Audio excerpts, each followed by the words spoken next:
नमस्कार दोस्तों, स्वागत है आपका आज की नई वीडियो में। आज हम बात करने वाले हैं BSc second year fourth semester की बॉटनी की यूनिट 3 के बारे में। यह वन शॉट है, इसी में 4 से 5 टॉपिक मैं आपको कवर करवाऊंगा जो आपके पेपर के लिए मोस्ट इंपॉर्टेंट होंगे। और जो आपको लगे कि यह भी इंपॉर्टेंट है वो आप कमेंट में बता देना, वो मैं कल 1-2 दिन में आपको वीडियो प्रोवाइड करा दूँगा। तो चलिए बात करते हैं। हमारी यूनिट का नाम है commercial production of flowers, vegetables and fruits in green house.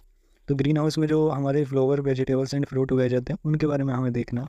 तो सबसे पहले हमें देखना होगा कि ग्रीन हाउस क्या होते हैं। तो हम सबसे पहले जानते हैं कि ग्रीन हाउस क्या होते हैं। ग्रीन हाउस आंशिक या पूर्ण नियंत्रित वातावरण में फसल की खेती के लिए उपयोग की जाने वाली ढकी हुई संरचना है। ग्रीन हाउस आपने देखे होंगे, आपको साइड में एक दिखाई दे रहा होगा, इसमें आपको पता चलता होगा कि जो ग्रीन हाउस होते हैं वो एक स्ट्रक्चर होती है हाउस जैसी। हाउस से पता लग रहा है कि ये घर जैसी संरचना है। चारों तरफ से इसमें पिन्नी लगी होगी या फिर कपड़ा लगा होगा। ऊपर की लेयर में जहाँ पे ईंटों का यूज़ होता है उसमें कपड़ा या पिन्नी लगी होगी। पिन्नी भी अलग अलग टाइप की हो सकती है, हल्की पतली, इसके हिसाब से कई टाइप के भी हो सकते हैं। ये या फिर चादरें, ऊपर की तरफ चादरें भी लगाई जा सकती हैं, और चादरें 3 टाइप की चादरें लगा कर भी इसको बनाया जा सकता है। बेमौसमी फसलें भी उगाई जा सकती हैं। इसमें हम फसलों को अनुकूल वातावरण देकर अच्छी फसलों का उत्पादन भी कर सकते हैं। और इसमें फिर जो कीटनाशक होते हैं उनका यूज़ भी कम होता है, कीटों को अंदर आने से भी रोक सकते हैं इसमें। ग्रीन हाउस आंशिक या पूर्ण वातावरण में फसल की खेती के लिए उपयोग की जाने वाली एक ढकी हुई संरचना है। पारदर्शी परावर्ती चादरों से ढकी हुई फ्रेमयुक्त संरचना हो सकती है, यानी पिन्नी की भी बनी हो सकती है और टीन वगैरह की भी बनी हो सकती है। ग्रीन हाउस विकसित किए गए हैं ताकि फसलों को ताप, नमी जैसे बाहरी प्रभाव से स्वतंत्र रूप से उगाया जा सके। जो हमारे जो बाहर की जो ताप से जी इन चीज़ों से प्रभाव पड़ता है। अगर ताप ज़्यादा होगा तो फसल ख़राब हो जाती है, और कीट ज़्यादा लग जाते हैं। कीट जिसके लिए हम कीटनाशक यूज़ करते हैं, तो तब भी फसलें ख़राब हो जाती हैं, उनमें डिसीज़ हो जाते हैं। तो इन्हीं से बचाने के लिए हम ग्रीन हाउस का यूज़ करते हैं, और ग्रीन हाउस का प्रयोग करके हम ताप को भी नियंत्रित कर सकते हैं, ताप नमी को भी नियंत्रित कर सकते हैं। ये बेमौसमी उत्पादों की सुविधा भी देता है। ग्रीन हाउस फसलों के लिए अनुकूल बढ़ती स्थिति प्रदान करता है, उसमें प्रतिकूल मौसम और कीटों से बचाता है। तो अगर प्रतिकूल मौसम भी होगा तो भी ग्रीन हाउस उससे बचाएगा और कीटों से भी बचाता है। तापमान नियंत्रित किए जाने वाले प्रमुख मापदंडों में से एक है। मैंने आपको बोला था कि ये ताप को भी नियंत्रित करता है, क्योंकि किसी फसल पर इसका सबसे गंभीर जो ताप होता है उसका सबसे गंभीर प्रभाव पड़ता है। आपने देखा होगा मानसून बदलता है तो क्या ताप चेंज होता है, और ताप चेंज होने से ही हमारी जो फसलें हैं वो उगाई जाती हैं। जब तापमान कम होता है तो अलग फसलें उगाई जाती हैं, ज़्यादा होता है तो अलग फसलें उगाई जाती हैं और घाटी गर्मियों में जाती हैं। ऐसे ही और भी फसलें बोई जाती हैं। तो इनका ताप का जो है वो बहुत ही ज़्यादा प्रभाव पड़ता है फसलों पर। कहते हैं क्या पहला फ़ायदा क्या है? पहला फ़ायदा है फसलों को नियंत्रित वातावरण में उगाया जा सकता है, जिसकी उपज में सुधार होता है। दूसरा, उच्च गुणवत्ता वाली फसलें उगाई विश्व प्रदान करती है।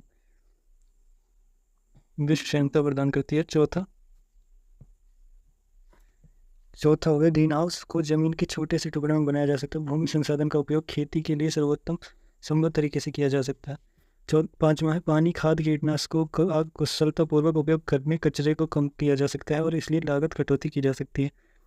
फसलें साल भर उगाई जा सकती हैं। नर्सरी को बीज द्वारा, वनस्पति प्रबंधन द्वारा किया जा सकता है, और नई जो फसलें हैं वो ग्रीन हाउस में आसानी से विकसित की जा सकती हैं। हाँ, तो सबसे पहला जो किसान को चाहिए वो क्या चाहिए कि उपज में सुधार हो, उपज ज़्यादा हो, थोड़ी ज़मीन में ज़्यादा खेती हो सके। उसके लिए ग्रीन हाउस का उपयोग किया जा सकता है, पर ये ज़्यादा महंगे पड़ जाते हैं। एक छोटे से किसान के लिए ज़्यादा महंगे पड़ सकते हैं, इसलिए इनको कौन यूज़ करता है? अगर कोई सब्जी बोता है, सब्जी में क्या होता है कि हमको फ़ायदा ज़्यादा होता है। जो सब्जी की डिमांड ज़्यादा होती है तो उसमें फ़ायदा ज़्यादा होता है, और बहुत सी चीज़ों में जैसे गेहूँ वगैरह में इनमें इतना फ़ायदा होता है पर इतना नहीं होता, और इनको इतना नुकसान भी नहीं होता है बाहर के वातावरण से। इनको सब्जी वगैरह को ज़्यादा होता है, तो उन्हें हम नर्सरी वगैरह में उगा सकते हैं। जैसे फूल वगैरह इनको ज़्यादा नुकसान होता है, इसलिए इनको हम इसी में उगाते हैं। और नई फसलों को भी हम इसमें उगा सकते हैं, जिससे बाहर की कीट वीट उसमें ना लगे और डिसीज़ उससे बाहर ना जाए। पहला किया जाता है लागत के आधार पर, जिसमें कम लागत लगी होगी और किसी में मध्य लागत लगी होगी और एक में उच्च लागत लगी होगी।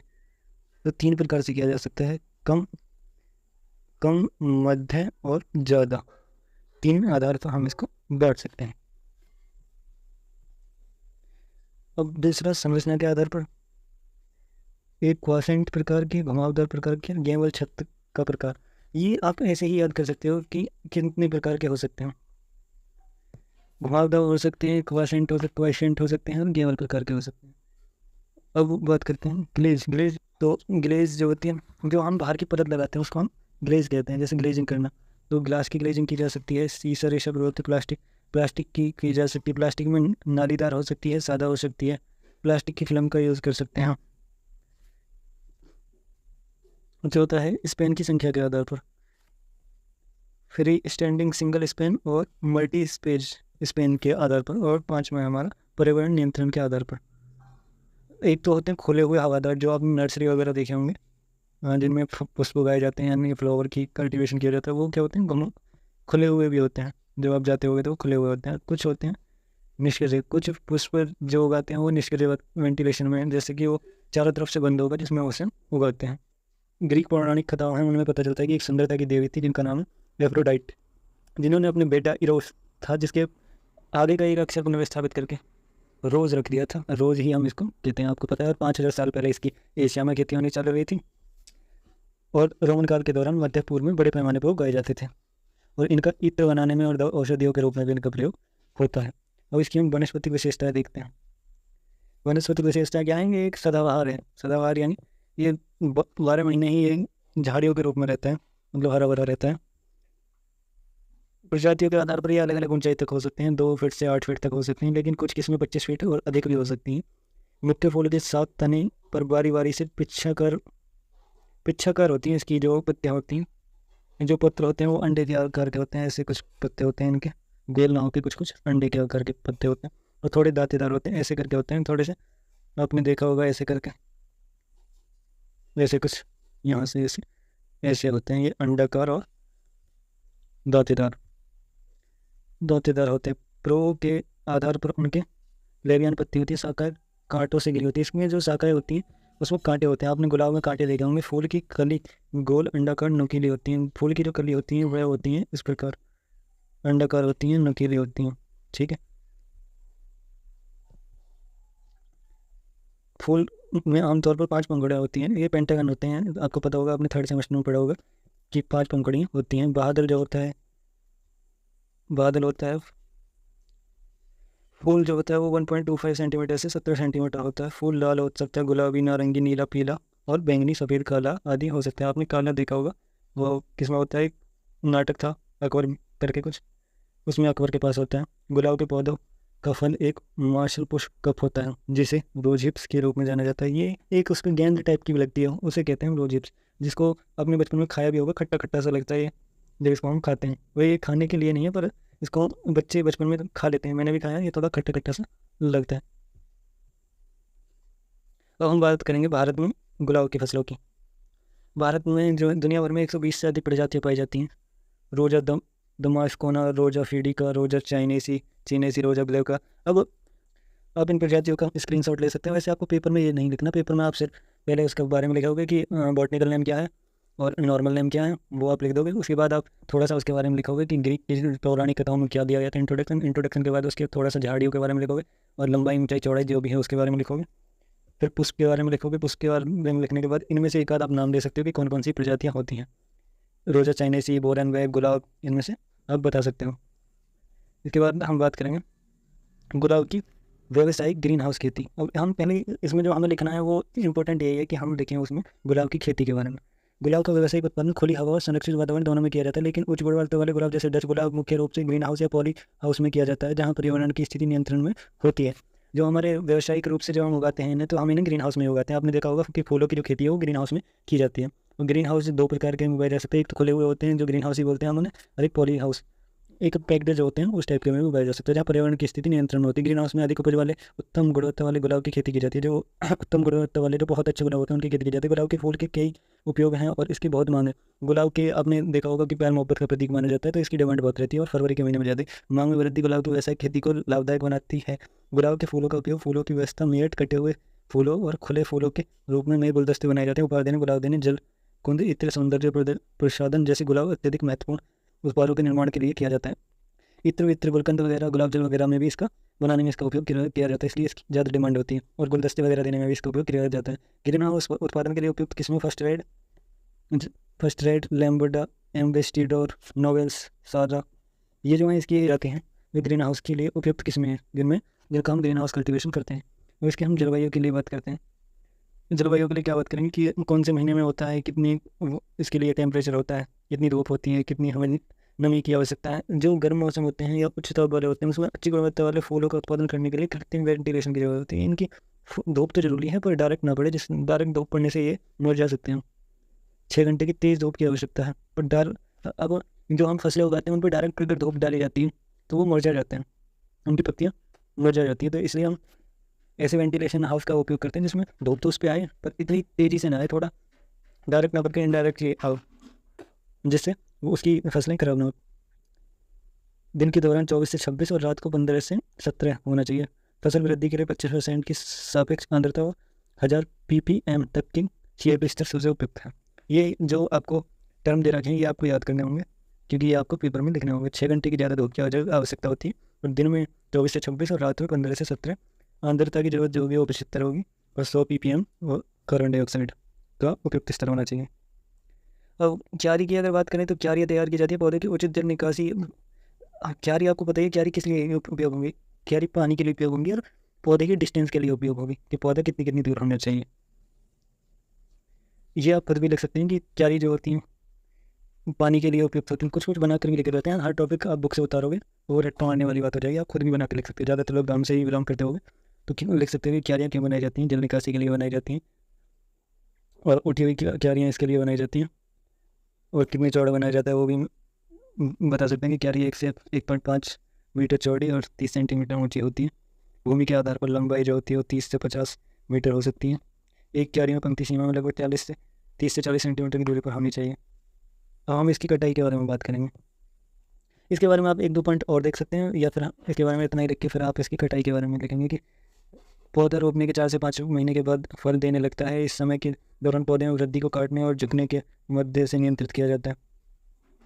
फूलों की तुड़ाई सुबह या शाम तेज चाकू या स्केटर की मदद से की जाती है। फूलों की तुड़ाई तब तक की जाती है जब तक कि कली अवस्था में होती है। काटने के बाद इसे फूलों की कली तक पानी में डुबो देना चाहिए जिससे फूल कोल्ड स्टोरेज में 4 से 10 डिग्री सेल्सियस के तापमान पर संग्रहित किया जा सके। उपज फूल के आकार के आधार पर भिन्न होती है। बड़े आकार के लिए उपज 100 से 150 फूल, मध्य के आकार के लिए 200 से 225 और छोटे जो होते हैं उसके लिए 250 से 350। ये पर पेड़ के हिसाब से दे रखी है कि एक पेड़ पर कितने से कितने फूल लग सकते हैं। बड़े होंगे तो कम लगेंगे, छोटे होंगे तो ज़्यादा लगेंगे। और इनकी जो तुड़ाई है वो शाम को या सुबह को करनी चाहिए और जो डंडी होती है उसे चाकू से काटना चाहिए और पानी में डाल देना चाहिए जिससे कोल्ड स्टोरेज में 4 से 10 डिग्री सेल्सियस पर उसे संग्रहित किया जा सके। आपको इतना याद करना है। इसके बाद हम सेकंड टॉपिक देखेंगे। ये भी आपका मोस्ट है, ये है टोमेटो जिसे हम टमाटर कहते हैं। टमाटर जो है सोलेनम लाइकोपर्सिकम और सोलेनेसी फैमिली से बिलोंग करता है। इसका वनस्पतिक नाम और कुल देख लिया हमने। अब देखते हैं जंगली प्रजातियों की उत्पत्ति दक्षिण अफ्रीका में एंडीज पर्वत पर हुई थी। या अगर आपने मेरी पहली वीडियो नहीं देखी है डाइवर्सिटी ऑफ प्लांट या डाइवर्सिटी या सेंटर ऑफ ओरिजिन, तो वो वाली आप देखोगे तो उससे आपको पता लग गया होगा कि ओरिजिन जो हुआ है चीज़ों का वो अलग हुआ है और उन्हें ट्रांसफ़र करके हम दूसरी जगह उगा रहे हैं। तो इनका जो ओरिजिन हुआ है वो अमेरिका के एंडीज पर्वत पर हुआ था। जो जंगली प्रजाति थी इनको कोलम्बियाई मैक्सिको में पालतू बनाया गया है, उसे बोया गया। टमाटर सब की उत्पत्ति ना हो त्रिभाषा की एक सब टोमेटल से हुई है। इसकी खाद्य फसलों के लिए दुनिया भर में बड़े पैमाने पर खेती की जाती है। प्रमुख टमाटर उत्पादक राज्य महाराष्ट्र, बिहार, कर्नाटक, उत्तर प्रदेश, उड़ीसा, आंध्र प्रदेश, मध्य प्रदेश और असम है। और टमाटर 80 रुपये किलो हो रहा है, बड़ा महंगा हो रहा है। तो इसकी जो खेती है वो हमारे 5 से 6 राज्यों में की जाती है जो सबसे ज़्यादा की जाती है। आपको अगर MCQ वाला क्वेश्चन होंगे तो आपको पूछा जा सकता है कि टमाटर की खेती सबसे ज़्यादा कहाँ की जाती है। और ये जो हमारे राज्य हैं बदलते हुए रहते हैं, ऐसा नहीं है कि इन्हीं में की जाती है। जैसे कभी किसी और में भी की जा सकती है, जैसे मध्य प्रदेश में भी काफ़ी ज़्यादा खेती होती है इनकी। पहले इसकी वनस्पतिक विशेषताएं देखेंगे। पहले इसका हम इंट्रोडक्शन देखते हैं, इंट्रोडक्शन के बाद वनस्पतिक विशेषताएं देखते हैं, फिर इसकी खेती के बारे में देखते हैं, भारत की किस्मों के बारे में देखते हैं और फिर हम कटाई के बारे में देखते हैं। बीच में आप एक आध पॉइंट और देख सकते हैं और ऐसे ही आपको लिख के आना होता है और अपनी तरफ से भी कोशिश करें, अपनी तरफ से भी पॉइंट जोड़ें जिससे कि आप कुछ बड़ा लिख सकें। क्योंकि यूनिवर्सिटियाँ नॉलेज नहीं सिर्फ कॉपी भरना मांगती है कि जितना आप कॉपी भरोगे उतना ही आपको नंबर दिए जाएंगे। तो आप नॉलेज के साथ साथ कॉपी भरने पर ध्यान दीजिएगा, तो अपनी तरफ से भी कुछ पॉइंट ऐड करने की कोशिश करिएगा। आप यूज़ भी लिख सकते हैं बीच में कि क्या क्या यूज़ होता है, कहाँ कहाँ यूज़ होता है। जैसे वो चटनी बनाने, टोमेटो केचप वगैरह बनाने में इनका यूज़ होता है। ऐसे भी लास्ट में आप यूज़ लिख सकते हैं कि सब्जी बनाने या रूप में प्रयोग किया जाता है, टोमेटो केचप के रूप में प्रयोग किया जाता है। ये जो है ये भी बारहमासी है, समशीतोष्ण जलवायु पौधा है जो सालाना 3 से 4 फीट ऊंचाई तक पहुँचता है। जो हमारे यहाँ पे खेती की जाती हैं वो ज़्यादा बड़े नहीं होते हैं टमाटर, वो हमारे 1 से 1.5 फीट तक के होते हैं। इसमें एक कमज़ोर बूढ़ी तना होता है, इसका जो तना होता है वो कमज़ोर होता है, वीक होता है। टमाटर के पौधे आमतौर पर अत्यधिक शाखित होते हैं, आपने अब कभी देखे होंगे तो इसमें से बड़ी ब्रांचेस निकली होती हैं। 60 से 180 सेंटीमीटर तक फैला होता है। फल लगते समय कुछ हद तक अनुगामी होते हैं। पत्ती 10 से 25 सेंटीमीटर लंबी होती हैं, जिसमें 5 से 9 पत्र होते हैं। पत्रक में एक दांतेदार मर्जरीन होता है और यह 8 सेंटीमीटर लंबा होता है। तना और पत्तियाँ घनी ग्रंथि वाली होती हैं। फूल पीले 1 से 2 सेंटीमीटर व्यास के होते हैं। फूल पीले और 1 से 2 सेंटीमीटर व्यास के होते हैं। वे 3 से 12 के सीमे में पैदा होते हैं और करोला पर 5 नुकीले लोब होते हैं। फल जामुन होता है जिससे व्यास 1.5 से 7.5 सेंटीमीटर अधिक होता है। वे आमतौर पर लाल लाल या पीले रंग के होते हैं। जो बच्चे होते हैं तो ये हरे के होते हैं, कुछ किस्में हरे और बैंगनी रंग के फसल लगते हैं। फल का आकार गोलाकार या अंडाकार होता है लगभग, और लंबाई नाशपाती के आकार की होती है। प्रत्येक फल में छोटे बीजों की 2 कोशिकाएं होती हैं जो जेली से गूदे से गिरी होती हैं, जेली जैसे गूदे से गिरे होते हैं। तो इसमें आपको क्या याद करना है, इसमें आपको बस उसकी हाइट पता होनी चाहिए कि ये 12 मासी है, 3 से 7 फीट हाइट होती है, हल्का होता है, बॉडी होता है, शाखाएँ बहुत होती हैं, पत्तियाँ 10 से 25 सेंटीमीटर तक होती हैं, 5 से 9 पत्र तक होते हैं। यह और एक दांतेदार मार्जिन होता है जो 8 सेंटीमीटर तक होता है। फूल का व्यास 1 से 2 सेंटीमीटर होता है। 3 से 12 के सीमे में लगते हैं फूल। और जो फल लगता है, फल का जो व्यास होता है वो 1.5 से 7.5 सेंटीमीटर होता है। फल जो होता है लाल पीले बैंगनी या हरे रंग का हो सकता है। फल का आकार जो होता है वो गोलाकार अंडाकार हो सकता है और लंबाई में वो है नाशपाती के आकार का हो सकता है। फल छोटे बीजों की 2 कोशिकाएं पाई जाती हैं। ऐसे करके आप याद कर सकते हैं, बहुत ही ज़्यादा आसान होता है। अगर आप बार बार सुनेंगे, जैसे आप वीडियो देख रहे हैं और आपने ध्यान से सुन लिया, तो आपको याद हो जाएगा। इसमें जो फसल होती है ना वो ऐसी होती है, जैसे आपने बैंगन की फसल देखी हो। बैंगन की फसल कैसी होती है, बैंगन एक बार उतार लिए गए, उसमें से काट लिए गए, फिर दोबारा लगते हैं, दोबारा काट लिए गए, फिर काट लिए गए, फिर काट लिए गए, फिर काट लिए गए, तोड़ लिए गए। तो उसको कहते हैं अनिश्चित फसल, कि वो निश्चित नहीं है, वो फसल दे रही है अपना 1 साल तक उसका चल रहा है। और इसकी भी 2 फसल होती हैं कि एक बार फल लगे और हमने उनको फिर पेड़ों को काट दिया, वो खत्म हो गई उनकी फसल। जैसे गेहूँ का हुए पके काट दिया, खत्म, निश्चित फसल है, 6 महीने में, 3 महीने में खत्म, 3 महीने 4 महीने में खत्म। तो इसकी दोनों प्रकार की होती हैं कि ये 2 से 3 महीने वाली फसल होती है जिसको काट के खत्म किया जा सकता है, या फिर ऐसी किस्में होती हैं कि वो चलती रहती हैं। जिनमें ग्रीन हाउस होते हैं उनमें अनिश्चित फसल का यूज़ किया जाता है। अब हम ग्रीन हाउस के बारे में बात करते हैं कि टमाटर की ग्रीन हाउस खेती क्यों की जाती है। अब आपको पता है कि टमाटर का हल्का होता है, हल्का होता है तो वो टूट बहुत जल्दी जाता है। अगर उसमें बारिश हो गई, आपने देखा होगा कि अरहर की दाल कभी आपने उगाई हो, वो एक डंडी, एक बहुत मजबूत पेड़ होता है वो, और जब बारिश होती है तो वो मजबूत पेड़ पर लगी हुई जब हमारी फलियाँ हैं वो टूट कर नीचे गिर जाती हैं और वो फसल का नुकसान हो जाता है। और आप इसको देखते हैं कि टमाटर तो है ही एक वीक बॉडी प्लांट, तो इसमें क्या होगा, अगर इसमें थोड़ी सी भी बारिश होती है, थोड़ी का मतलब है कि 1 से 2 दिन की बारिश या 3 से 4 घंटे की बारिश, लगातार बारिश में ये फसल एकदम से नष्ट हो सकती है। इसलिए इसे ग्रीन हाउस को प्राथमिकता दी गई है कि इसे हम ग्रीन हाउस में उगाएं। ग्रीन हाउस में इसमें बारिश का कोई फ़र्क नहीं पड़ेगा, धूप का और कीटों का कोई फ़र्क नहीं पड़ेगा, जिससे कि इसे बहुत अच्छे तरीके से उगाया जा सकता है। बस इसी के बारे में ये बात करी गई है इसमें 5-6 लाइन में। और ये एक सब्जी है, ये आपको पता ही है, आर्थिक रूप से बहुत अच्छी है, और इसकी जो हम खेती है वो ग्रीन हाउस में ही लाभदायक होती है। और हम इसकी जलवायु के बारे में बात करते हैं तो अधिक प्रकाश के साथ गर्म तापमान में सबसे अधिक बढ़ता है। और तापमान कितना होना चाहिए, तो 23 से 27 तक होना चाहिए, और 15 से कम नहीं होना चाहिए, और 35 से ज़्यादा नहीं होना चाहिए। प्रकाश भी कम नहीं होना चाहिए, प्रकाश कम होगा तो इसमें जो फसलों की जो पैदावार है वो कम हो जाएगी। क्यारी में मिट्टी के ढालों को तोड़ा जाता है और मिट्टी को अच्छी तरीके से जोता जाता है। टमाटर की खेती के लिए ऊँटी क्यारियाँ तैयार की जाती हैं। पेड़ की ऊंचाई 20 सेंटीमीटर और चौड़ाई 90 से 100 सेंटीमीटर। क्यारियों के बीच 50 सेंटीमीटर चौड़ा रास्ता रखा जाता है। इसमें लगभग ये आलू की खेती की तरह की जाती है। अगर हमारे यहाँ आप देखोगे टमाटर की खेती, तो आलू की खेती की तरह की जाती है। 2-3 क्यारियाँ बनाई जाती हैं, उनके बाद 2 भरा टाइप में छोड़े जाते हैं, क्यारियाँ छोड़ी जाती हैं जिनमें से सिर्फ पानी आता है, और इनमें बीच बीच में भी क्यारियाँ होती हैं और थोड़े उठा के बनाई जाती है, जिससे कि इनमें, जैसे मैं आपको बताता हूँ, इनमें से तो पानी आएगा और इनमें छोटे छोटे से इन क्यारियों में हमारे टमाटर लगे होंगे, तो इनमें भी बीच में पानी आएगा और इनमें भी, पर इनके ऊपर जो है फसल लगी होगी। ये जो हमारे डॉल टाइप होते हैं, इन पर हमारी फसल लगी होगी। ये सेम आलू टाइप का एक कॉन्सेप्ट है, क्योंकि वो भी एक वीक जो वोड ही प्लांट है, आलू का भी जो होता है, पर उसके ऊपर फल नहीं लगते हैं, उसके नीचे फल होते हैं, तो उसमें हमें नुकसान की ज़्यादा वो नहीं होती। पर इसके हमें फल ऊपर लगेंगे तो बारिश से ज़्यादा नुकसान होता है, इसलिए इसे हम ग्रीन हाउस में उगाते हैं। इसमें 4% फॉर्मेल्डिहाइड घोल से उपचारित किया जाता है। 3 से 4 दिनों के लिए चादर से ढक दिया जाता है। जड़ों के उचित बातन सुनिश्चित किया जाता है। रोपाई से पहले क्यारियों को नियमित रूप से रेक किया जाता है। बेड को 10 माइक्रोन पॉलीथीन सीट से मल्च किया जाता है। ये आप एक बार याद कर सकते हैं, 2-4 पॉइंट इसमें याद रख सकते हैं, जलवायु और क्यारियाँ। जलवायु में तो आपको थोड़ा याद रखना, आपको समझ में आ रहा है। अगर आप खुले में इसकी खेती करेंगे तो आपके एक हेक्टेयर में कितना होगा, 50 से 55, और आप इसे बंद ग्रीन हाउस में करेंगे, ग्रीन हाउस में, तो 160 से 180 टन, यानी कि बहुत ज़्यादा 3 से 4 गुना आपको फ़ायदा हो सकता है। तो ये थे हमारे 2 मोस्ट इंपॉर्टेंट ग्रीन हाउस में उगाने वाली फसल। अगर आपको कोई और भी फसल अच्छी लगती है, अच्छी नहीं लगती, जो आपको चांसेस लग रहे हैं कि पेपर में आ सकते हैं, अगर आपने लास्ट ईयर पेपर देखे हो और आपको लग रहा है जरबेरा वगैरह आपको लग रहा हो, तो आप बता दीजिएगा, मैं उसे नेक्स्ट में आपको 2-3 टॉपिक आप बता दोगे तो मैं उनका भी एक वन शॉट बना दूंगा। अब हम बात करते हैं एक आपका most important topic, hydroponics. Hydroponics आपको पता होगा क्या होता है, ये आपका लास्ट टॉपिक है, इसके बाद शायद खत्म हो जाए। तो हाइड्रोपोनिक्स के बारे में हम बात करते हैं। हाइड्रोपोनिक्स क्या है? हाइड्रोपोनिक्स आपको अगर एमसीक्यू में पूछा जाए तो आप बोल सकते हैं हाइड्रोपोनिक बिना मिट्टी के बजाय पानी का उपयोग करके खेती की जाती है, उसे हम हाइड्रोपोनिक्स कहते हैं। आपको साइड में फिगर दिख रहा होगा, इसमें आपको दिखेगा कि एक ग्लास टाइप जार में आपको खेती की जा रही है, जिसमें बहुत ही मिट्टी कुछ निम्न मात्रा में ही है, पानी के घोल में ऐसे पोषक तत्व मिलाए गए हैं जिनको वो जड़ सोख लेती हैं और उसी से हमारे पौधे पोषण लेते हैं। इसी को हम कहते हैं हाइड्रोपोनिक्स। हाइड्रोपोनिक्स एक सरल तकनीक है जिसे मिट्टी की बजाय पानी का उपयोग करके उगाया जाता है। यह हाइड्रोकल्चर का एक सबसेट है। खनिज पोषक तत्वों के घोल का उपयोग जल विलायक के रूप में किया जाता है। इसके लिए पौधों को केवल उनकी जड़ों पोषक तत्वों के संपर्क में रखा जाता है। ये जड़ों को भौतिक रूप से निष्क्रिय माध्यम जैसे पेल और बजरी द्वारा समर्थित किया जा सकता है। आपको समझ में आ रहा है? जो आपको ये फिगर दिख रहा है, इसमें जो नीचे सबटेटम पे है वो क्या है? वो बजरी टाइप है, एक ऐसा चीज़ है वो जो उपजाऊ नहीं है, वो सिर्फ सबटेटम से हमारा पौधा चिपका रहे वो इसलिए है, और उसके चारों तरफ जो वाटर है उसमें हमारे पोषक तत्व मिले होंगे जिनसे वो ग्रहण कर रहे हैं हमारा पौधा। तो हाइड्रोपोनिक्स का इतिहास देखते हैं। हाइड्रोपोनिक्स का अर्थ है बस पानी में पौधे को उगाना। पौधे को रेत, बजरी, पॉलीथीन फाइबर, पत्थर, मटर पत्थर, नारियल फाइबर, पेलाइट, रॉक वूल जैसे बढ़िया मीडियम में रखा जाता है।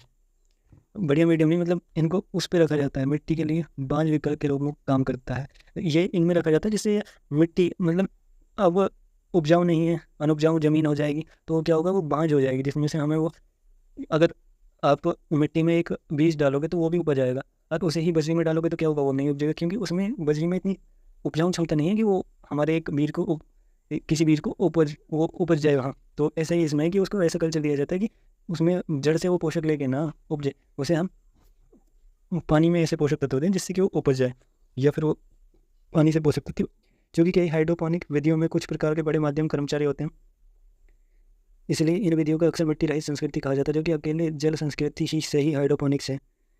हमारे महासागरों में हाइड्रोपोनिक बढ़ाने की प्रक्रिया पृथ्वी के निर्माण के समय से ही चल रही है। समुद्र में नीचे पत्थरों पर जो चीज़ें उपजी रहती हैं, पत्थरों के आसपास जो चीज़ें उपजी रहती हैं, वो भी हाइड्रोपोनिक्स का एक एग्जाम्पल है। हाइड्रोपोनिक्स प्रणाली क्या होती है? हाइड्रोपोनिक्स प्रणाली के भीतर एक पौधे की जड़ें या तो एक स्थिरता नियंत्रित वर्तित पौधे तत्व घोल में या एक सतत प्रवाह या पोषण अणु समाधान में धुंध के भीतर होती हैं। एक क्या होता है? घोल होता है। एक घोल क्या हो सकता है? अगर आप पोषक तत्व घोल रहे हो पानी में, तो ये थोड़ी है कि पानी पारदर्शी रह पानी धुंधला भी हो सकता है अगर उसमें घोला जा रहा है। तो उसके भीतर एक हमारा पौधा होगा जो उससे हमारे पोषक तत्वों को लेगा। इसका पीएच संयोजित पोषक समाधान में जीवित रहने के लिए आवश्यक 19 से 16 तत्व शामिल हैं, जिनमें कुछ कार्बन, ऑक्सीजन, हाइड्रोजन, पोटेशियम, लोहा और तांबा शामिल है। पीएच तो हाइड्रोपोनिक्स प्रणाली के भीतर किसी दिए गए घोल की अम्लता और क्षारकता को मापता है। किसी भी पौधे की व्याही हेडता के लिए महत्व रखता है, जबकि एक पीएच स्तर प्रत्येक पौधे के लिए अलग अलग होता है। ज़्यादातर पौधों के लिए 5.5 से 6 के बीच रेंज का थोड़ा अम्लीय वातावरण सबसे लाभदायक होता है। जो अम्लीय वातावरण है वो सबसे ज़्यादा लाभदायक होता है। आपको समझ में नहीं आ रहा होगा कि हाइड्रोपोनिक्स प्रणाली के भीतर प्रकाश संश्लेषण कैसे होता है। तो हम प्रकाश संश्लेषण के बारे में बात करते हैं। प्रकाश संश्लेषण में पौधों के साथ अन्य जीव जैसे शैवाल और कुछ बैक्टीरिया प्रकाश ऊर्जा के विकास के लिए आवश्यक ऊर्जा में परिवर्तित करते हैं, जो हमारी प्रकाश ऊर्जा को विकास के लिए आवश्यक रासायनिक ऊर्जा में परिवर्तन करते हैं। हाइड्रोपोनिक प्रणाली के भीतर यह प्रकाश ऊर्जा आमतौर पर कृत्रिम प्रकाश स्रोत द्वारा प्रदान की जाती है। जो प्रकाश ऊर्जा है वो कृत्रिम प्रकाश स्रोत से प्रदान की जा रही है। प्रकाश स्रोत के दौरान कार्बन डाइऑक्साइड जो एक रंगीन और गंधहीन गैस पौधे द्वारा अवशोषित होती है, और कार्बन और ऑक्सीजन का उत्पादन करने के लिए अपचयन होता है, जो कि पौधे द्वारा कम मात्रा में ऑक्सीजन का उपयोग किया जाता है। इस ऑक्सीजन रिजर्व का अधिकांश भाग वातावरण में छोड़ दिया जाता है। बोतल बंद CO2 या CO2 जनरेटर के माध्यम से हाइड्रोपोनिक सिस्टम में CO2 का स्तर नियंत्रित किया जाता है। अब जब वो बंद होगा, जो हमारा माध्यम है वो बंद होगा, तो वो क्या होगा? उसमें नियंत्रित नहीं हो पाती है, तो उसको नियंत्रित भी किया जाता है CO2 का। अगर CO2 की मात्रा बढ़ती है तो पौधे को नुकसान हो सकता है, इसलिए सब चीज़ें उसमें कंट्रोल की जाती हैं। अब हम हाइड्रोपोनिक्स से फायदे देखते हैं कि हाइड्रोपोनिक्स से फायदे क्या हैं। बढ़ती पारिस्थितिक परिवर्तन नियंत्रण, बेहतर गुणवत्ता वाले पौधे और उच्च उपज के लिए अग्रणी पौधों के लिए सर्वोत्तम संभव वातावरण प्रदान करना आसान बनाता है। ये जो है हमारा सर्वोत्तम संभव वातावरण प्रदान करना आसान बनाता है, पर ये एक बहुत ही ध्यान रखने वाली बात हो जाती है। उसमें CO2 मेंटेन करना और उसमें हमें सब कुछ मिलाना बहुत ही ज़्यादा एक हार्ड चैलेंज है। ये इसका फ़ायदा सही प्रवर्धन। दूसरा है, सही प्रवर्धन के साथ समतुल्य क्षेत्र में मिट्टी की खेती की तुलना में हाइड्रोपोनिक्स में उत्पादन लगभग 2 गुना बढ़ सकता है, क्योंकि पौधे को नमी और पोषण तत्वों के लिए पूरा नहीं करना पड़ता। पौधे को पूरा नहीं करना पड़ता है, वो उसे मिल जाता है और वो अपनी गुणवत्ता को सुधार कर पौधे की उपज बढ़ सकती है। नंबर 3, हाइड्रोपोनिक गार्डन पौधों को विभिन्न मौसम के दौरान आवश्यक पोषक तत्वों को इष्टतम गुण प्रदान कर सकता है और अधिक विकसित हासिल करने में सक्षम है। और किसी भी मौसम में हम इनको उगा सकते हैं, इससे कोई भी प्रभाव नहीं पड़ेगा, क्योंकि ये अंदर उगाई जाने वाली फसलों को अंदर उगाई जाने वाली एक सिस्टम है जिसमें जो ये प्रणाली है कमरे में भी उगा सकते हैं। एक छोटा हाइड्रोपोनिक गार्डन लगभग कहीं भी ऊपर की बालकनी और खुले क्षेत्र का संरचना में स्थापित किया जा सकता है, क्योंकि भूमि की आवश्यकता नहीं है। इसे हम कहीं भी स्थापित कर सकते हैं बालकनी वगैरह में, क्योंकि इसमें मिट्टी की आवश्यकता नहीं है। वो खेती कर सकते हैं। भोजन और पानी की आसान पहुँच के कारण पौधा मिट्टी की तुलना में 50% तेज़ी से बढ़ता है। ये मिट्टी की तुलना में 50% अधिक बढ़ सकता है, बहुत तेज़ी से। पूरे मौसम में लगातार खेती और ऑक्सीजन का उत्पादन होता है। पूरे मौसम में आप खेती कर सकते हैं किसी भी मौसम में, और ऑक्सीजन का उत्पादन आपको होता रहेगा। मृदा बंधन रोग और नेमोटिक क्षति की घटना संभव नहीं है। मृदा जो होती है उपजाऊ हो या ना हो, उससे आपको फर्क नहीं पड़ता। और जो हाइड्रोपोनिक्स उत्पादन सुनिश्चित रूप से नियत किया जा सकता है। पौधों की वृद्धि और परिपक्वता एक समान होती है। पानी की बर्बादी कम से कम होती है। फसल चक्र की कोई आवश्यकता नहीं है, क्योंकि बढ़ते मीडियम का लगातार पुनः उपयोग किया जा सकता है या बदला जा सकता है। तो आपको जो है हाइड्रोपोनिक्स के फ़ायदे भी हैं और नुकसान भी हैं, कि इसको जो है बड़ी मात्रा में खेती नहीं की जा सकती। बड़ी मात्रा में अगर आप खेती करोगे तो बहुत ही ज़्यादा आपको CO2 मेंटेन करना, उसमें पोषक तत्व मिलाना बहुत ही ज़्यादा हार्ड वर्क हो जाएगा। पर आगे फ्यूचर में ये शायद कारगर हो सकती है, पर अभी तक तो इसे छोटे रूप में उगाया जा सकता है। बालकनी वगैरह शहरों में यूज़ किया जा सकता है, और शहरों में खेती के रूप में भी इसे उगाया जा सकता है। जैसे हम लोग बागवानी बनाते हैं गांव के लोग, ऐसे ही शहर में भी इसको बागवानी टाइप में बनाया जा सकता है। तो ये थी आज आपकी वीडियो। आज मैंने आपको 3 से 4 टॉपिक मैंने आपके करा दिए हैं। और अगर आपको कोई टॉपिक इस यूनिट में कम लगता है या आपको लगता है कि इंपॉर्टेंट है और मैं करवाना भूल गया हूँ, तो उसे आप कमेंट में बता सकते हैं। मिलते हैं नेक्स्ट वीडियो में, तब तक के लिए goodbye, thank you, thanks for watching, tata, bye bye.